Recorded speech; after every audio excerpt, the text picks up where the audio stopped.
I swallow my tooth in front of everyone. 90-Day Fiancé. I'm ready to write a thesis about it.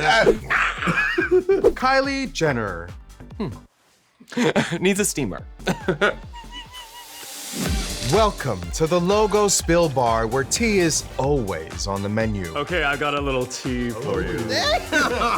We brought the bar all the way across the country for a special season of New York Mess. We're in New York, baby. Yay, how you doing? I'm gonna be drunk. I'm your bartender and host, Johnny Sibilly, and today we're joined by drag royalty. An author, an activist, a true artiste. This queen of reveals pushes every performance to new heights. Our Drag Race Season 9 winner, she showered us with rose petals, and now it's time for Spill to give her her flowers. Welcome, Brooklyn's own Sasha Velour. Johnny Sibilly, where have you brought me? To Brooklyn, baby. Williamsburg in 2025? No, just kidding. So good to see you. Mwah. Mwah. Thank you for having Yes, me. please. This is gorgeous. A scotch? Yes, something ladylike. Just to take the edge off. Yes, just like my grandma. Cheers. Scotch mist. Cheers. So I need not remind the viewers of your iconic ending on RuPaul's Drag Race Season 9, where we watched you and loved. And we loved Sasha then, but I want to know, who is Sasha today? Sasha today, I was a baby back then. I had never even seen what a TV camera looked like. Talked to one. I was utterly terrified. Yeah. I didn't know I was supposed to be competing till like that day when I finally showed up to the live finale. Wow, I know. I was just like, oh, I'm showing myself. Yeah. And like representing for Brooklyn drag that had barely been seen on national television, being a feminist on behalf of all my drag kings and all the amazing queer art that happened here. And today I just feel like a professional. Yeah. I know what I'm doing. I know who I am. It was an idea of someone, and I feel like I've become that. All the promises I made on TV, You've kept them. I've tried. Yeah. When you were on, you were the bald queen, as people would say. Yes. And I feel like after that, specifically on the show, it was a little more like, yeah, let's celebrate that. Let's keep leaning into that. Do you ever feel like, not responsible, but like, do you ever feel like, yeah, I did a little bit of that? The only thing I feel responsible for is like the atrocious like giant reveal costumes that came in the seasons after. That one the picture of Aquaria all of them. popcorn bag. You're like, got it. That's my legacy. I did You're that. welcome. All right, she's a look queen, pageant queen, comedy queen, theater queen. These are all labels take it. that categorize you, but you're much more than that. So how do you enjoy living within them and also breaking out of them as well? I like the labels because I feel like they point to all the traditions of drag. Yeah. And I never want to break with the traditions of drag. I want to embody them as best as I can, but then put my own spin on it. It's like, we can't do anything new in drag. We can discover all the amazing things it's been and try to honor those, but like, the only way to do anything new is in a fresh combination. Do you think labels like look queen or comedy queen are limiting to some? I do, because I don't think we really think of ourselves in those terms. Like embodying it and honoring it is one thing. Everyone has to market themselves in this world and recognize how people are gonna read you at first impression and then like switch it up on them so that you're not a cliche. Yeah. But I think every drag queen I've ever met thinks of themselves as like, just a drag queen, an artist of all kinds. It's other people who put us into those boxes. Yeah, it's like, what do you need me to be? Yeah. I'll be that. Yeah. You've said lip sync performances can't just be an excuse for a costume. It needs to be an entire story, like a mini 3-minute opera. You did, which I agree with. What drag performers outside of yourself do you think are bringing us opera every time? Oh my God.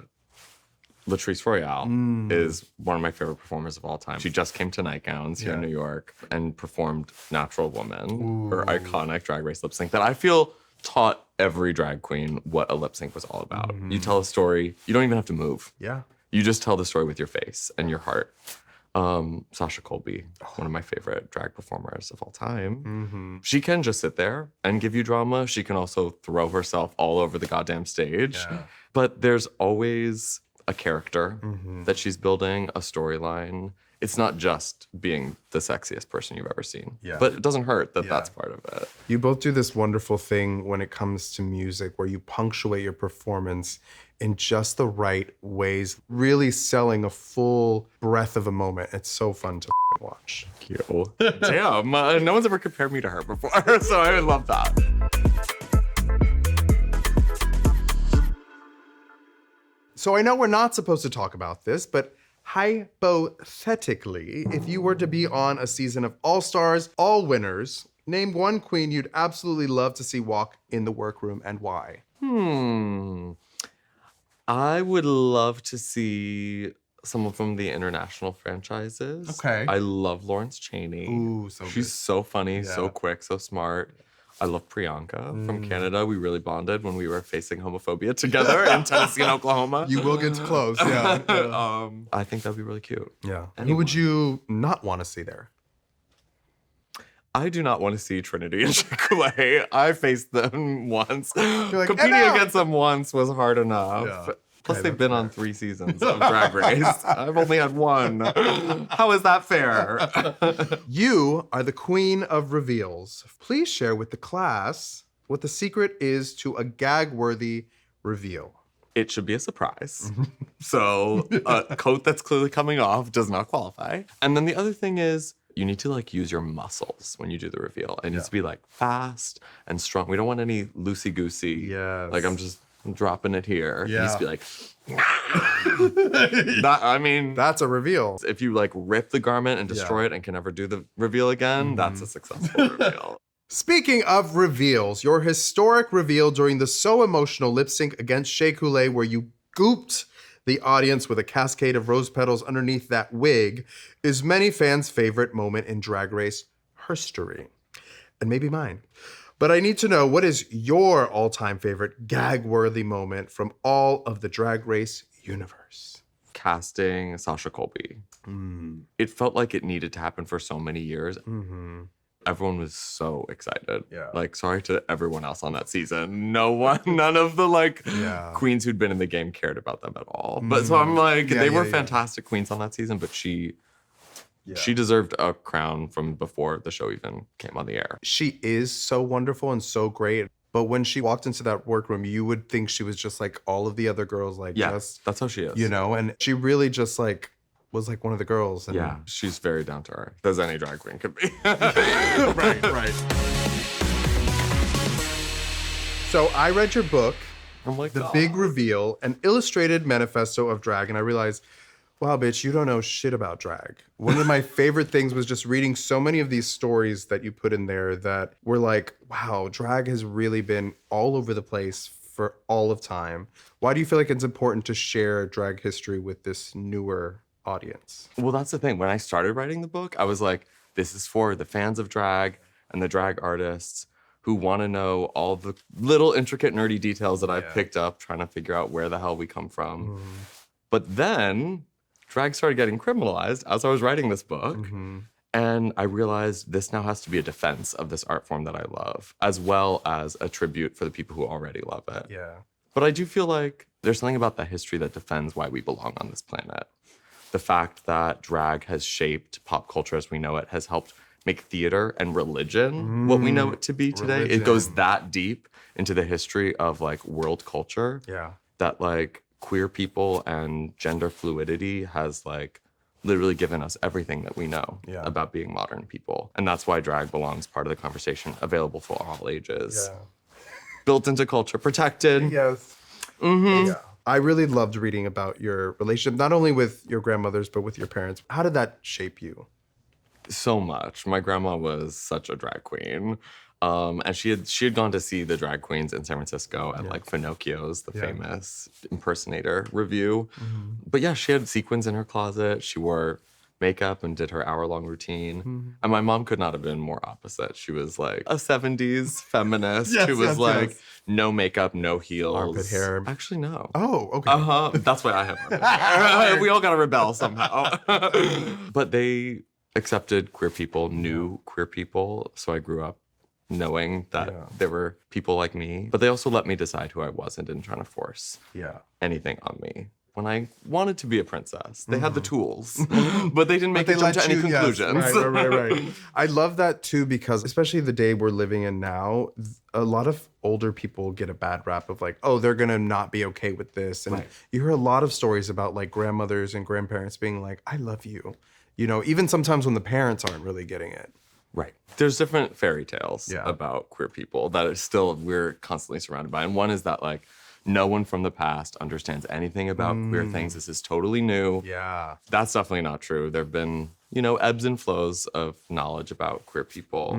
But the other one is that it's like super easy and accepting. And I feel like it wasn't quite that either. Yeah. My family, like coming of age all around like HIV and AIDS, they were really afraid of what it would be like for me to be out and to live an openly gay life. And so they like were nervous too. Yeah. I think that the truth is always more complicated than a fairy tale, but I'm very grateful for my family and all their complexities. Yeah. We love nuance.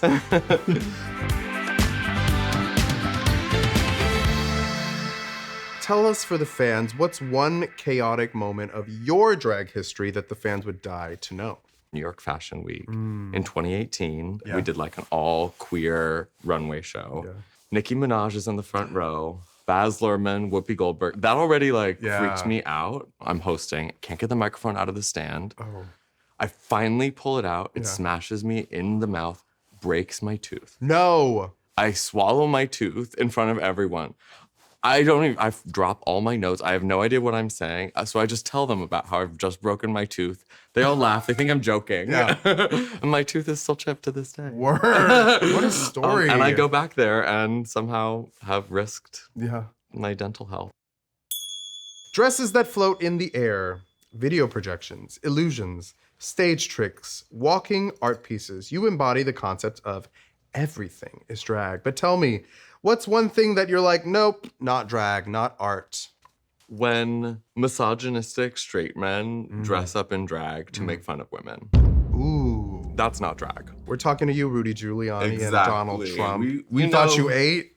Girl. Yeah, we know you are curious, but not enough to get it right. Right, work.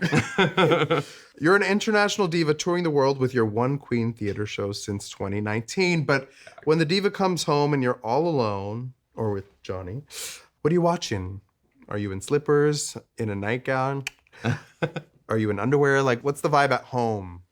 I'm in a jockstrap and a really fluffy robe. Do you watch TV?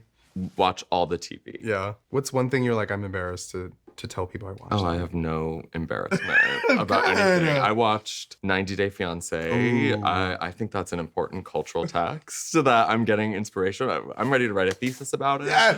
I love TV. Yeah. So I'm grateful I got to be part of it back in the day, even though I'm better on stage. You're smart and you like TV, because I have a lot of friends that are like, I don't have time for that. I'm like, okay, girl. Sure. I feel like it really adds to your like cultural vernacular when you watch, you know, shitty television.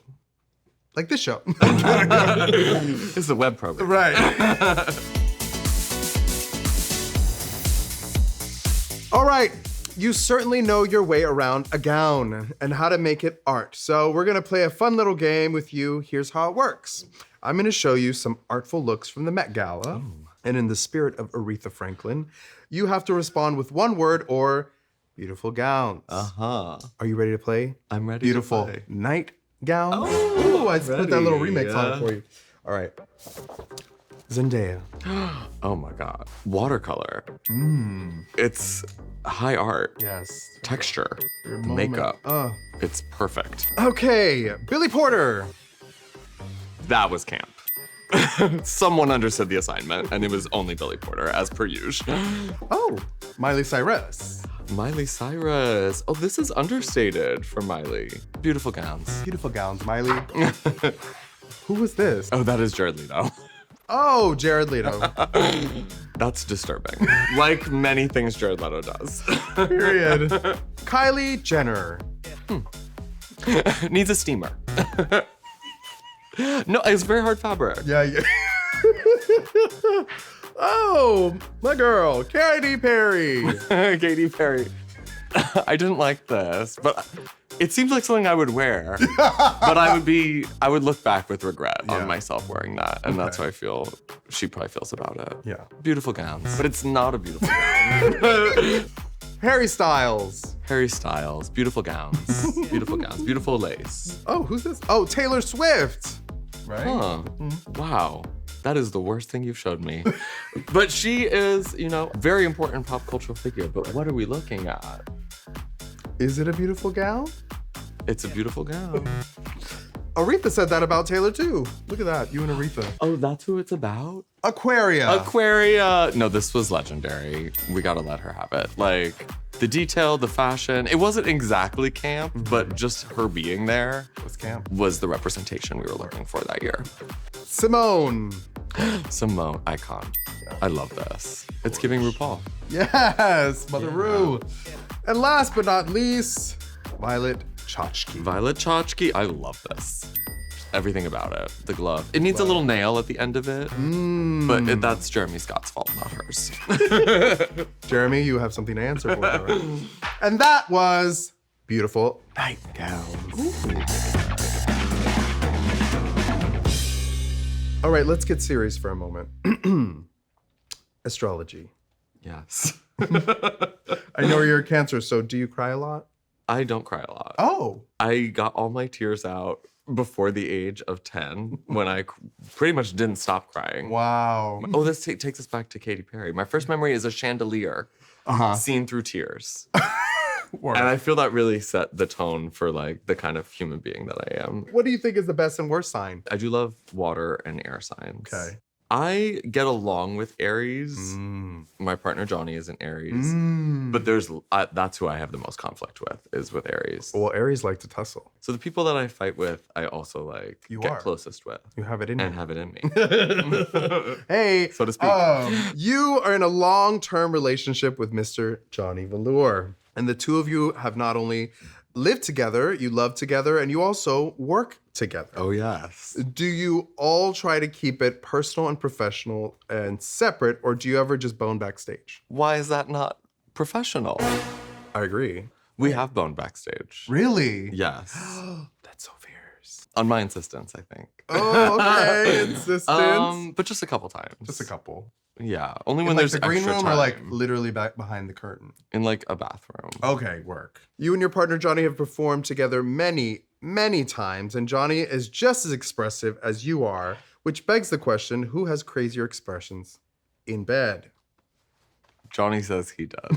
I've had more Botox, so maybe that's You're like, it. I'm only so expressive. All right, we're gonna play another game. No one gives good face like Sasha Velour. I'm gonna give you some prompts and you're gonna give them back to me just with your face. Okay. We must leave this party.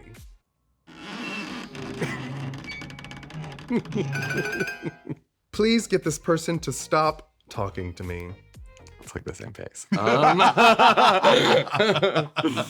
I do have some codes that I probably shouldn't reveal. An ear tug. Oh. Like smiling in your That's leg. very, ooh. Oh, I love that. I learned that from Lipsinka, who does that when she wants the volume to be louder while she's performing. So I use it when I need the volume turned down on a conversation I'm having. I'm having an allergic reaction to shellfish. Yes. Oh my God, this person is hot. Oh my God, this person is a Republican. Oh my God, this Republican is in my DMs. Block. Oh my God, I'm Sasha Velour. It's not a nice place to be.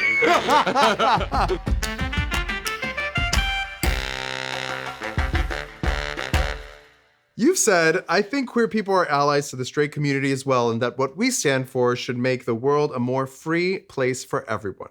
Yes. With the next 4 years going down, how do you feel like our joy gets us and our allies through? I think there is a resilience that we have learned the hard way, that people who are not queer, people who have not been used to being cast aside, perhaps, can benefit from.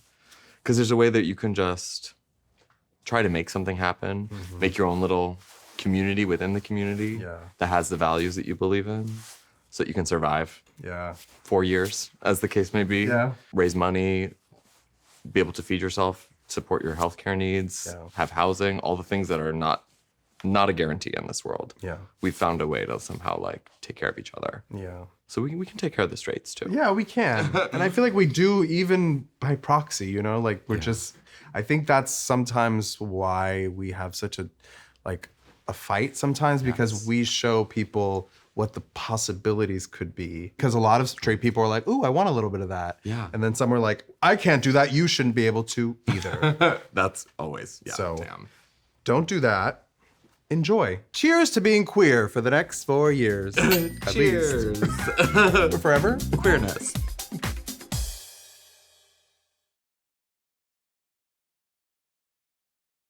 This season of Spill is dedicated to our good Judy, an invaluable Spill team member who left the bar way too soon. Brian Stoddard Jones had a profound impact on this show, one that you've undoubtedly felt throughout the past 4 extremely gay seasons. A blindingly bright light, Brian was the kind of person that made coming to work easier and more joyful for everyone. From his casual girl to his extremely dramatic application of chapstick, he had a magical way of bringing his full, larger-than-life self to every well-organized meeting. He may be gone, but his spirit will forever be part of this show, and his signature cocktail, the Cosmo, will always be on the menu. So let's all raise a glass to our good Judy, a diva that we will always be holding space for. This one's for you, Brian.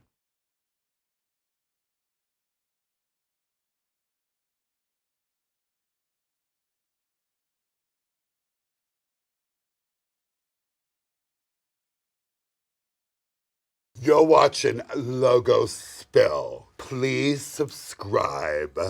Do it now, baby. Yes! You and my yes.